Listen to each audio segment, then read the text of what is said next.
பெண்ணுறுப்பின் clitoris பகுதியில் எத்தனை நரம்பு முனைகள் உள்ளன?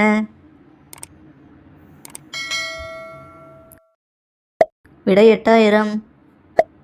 ஒரு தேக்கரண்டி எண்ணெய் தினமும் உணவில் சேர்த்து கொண்டால் எந்த பிரச்சனை தீரும்? விடை மலச்சிக்கல். பெண்கள் எப்படி இருக்கும் நேரத்தில் ஆண்கள் எளிதாக உடலுறவில் ஈடுபட முடியும்? விடை அவர்களாக உச்சமடையும் போது. மனித உடலிலேயே மிகப்பெரிய புலனுறுப்பு எது? விடை தோல். உடலுறவில் ஆண்கள் உச்சகட்டம் அடைய எத்தனை நிமிடங்கள் போதும்?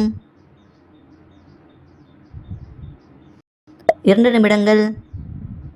பெண்கள் எந்த வயதில் பாலியலில் சுறுசுறுப்பாக இருப்பார்கள்? 30 to 40 வயதில். பிடிச்சிருந்தா லைக் பண்ணிவிட்டு சப்ஸ்கிரைப் பண்ணுங்கள். தேங்க்யூ.